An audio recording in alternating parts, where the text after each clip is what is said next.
If you are interested in knowing how I went from this to this, stay tuned for the rest of this video.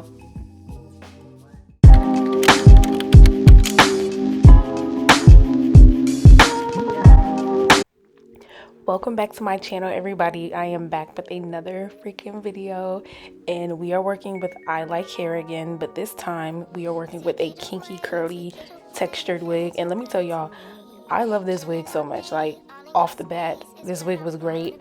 So back to regular programming. We are going to be taking mousse and slicking the edges back so we don't mess up the texture of the edges, because if you put heat to it, it's going to make them straight instead of kinky, and it's going to defeat the purpose of the kinky straight. So I'm showing you guys how it came out. It just makes it a lot easier to lay down, and I'm cutting the lace off in the back, and I'm going to kind of let you guys see how I fit it on. It was a perfect fit, y'all. At this point of the video, I was feeling myself. I was trying to fit it to my head, but look, I'm just excited because this wig is gorgeous. Like, y'all, like it was my natural hair. Like, I'm sorry, it's not a wig, this is my hair, period.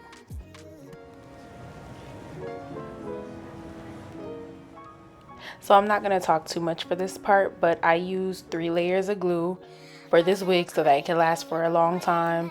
I'm using my Bold Hold Active. I don't use any other glue. I want to start using other glue, so if you guys have any recommendations on glue to use, let me know. But I do my 3 little tabs because it makes it easier for me to lay my wigs down. I'm going to glue it down, and y'all know the program. Let's get into it.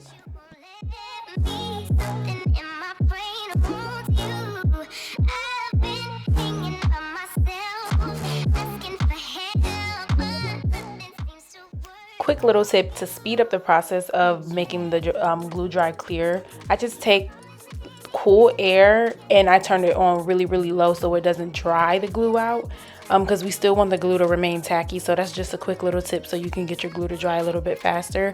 I feel like the older Bold Hold gets, like I've had this tube for about a couple of months, the older it gets, the longer it takes for it to dry clear. So that's just a heads up.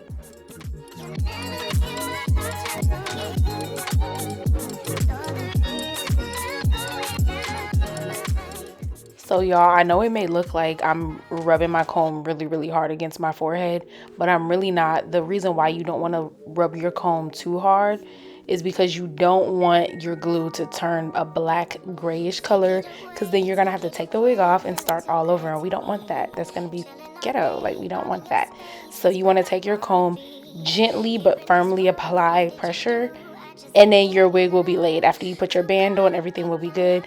And I'm making sure I get the kinky edges right on top of the glue so I don't have to cut the kinky edges out. So that's another tip for y'all.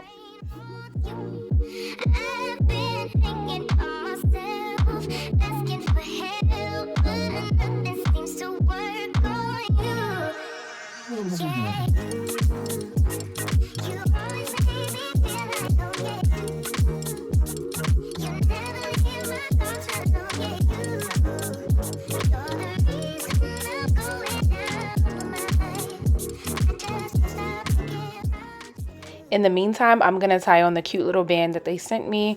I'm going to keep it on for around 10 to 20 minutes and sit under the dryer. You guys don't see that part, but I sit under the dryer to let it process even more. And I'm going to just be playing with the hair, y'all. After that, I'm going to go in with my razor and razor off the hair.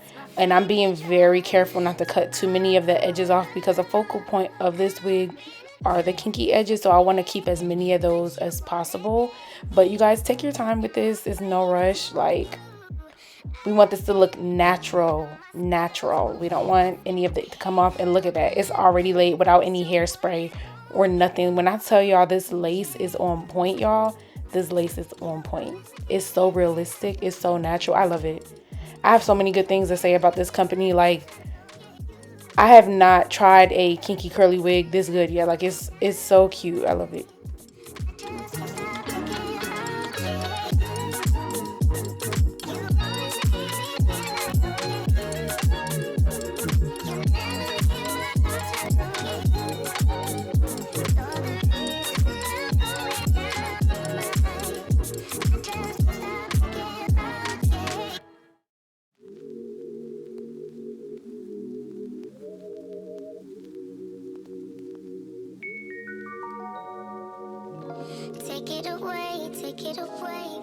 And y'all, one thing that makes me cringe so bad is that when people spray their hairline, they don't put a blow dryer or some type of air to it to kind of dry the glue just a little bit before you lay your band on. Because when you lay your band on immediately after spraying the stuff, it creates a white line and it makes it look like your lace is peeling off your scalp. So I like to go in and dry the hairspray a little bit and then lay my band on, because I don't ever get that white little thing that forms. So that's one tip that I can say stick to.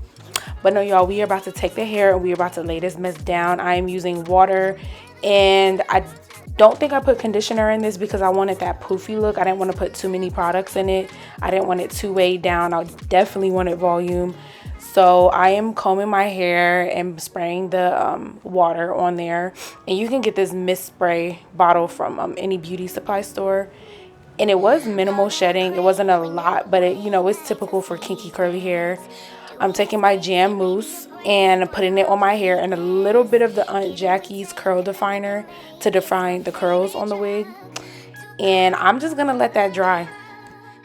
Once I have let that band sit for another 10 minutes, it is on and popping. Like y'all, this is my scalp. Like, oh my goodness, it looks so natural. I like to thank all of y'all for watching this video. Please comment, like, and subscribe, and click the link below to get your hands on this hair today, y'all. Like, it is the truth. Look at this body. Like, look at this body. I let it dry for a couple of hours and it looks so natural. Oh my gosh. But I love y'all. See y'all in my next video.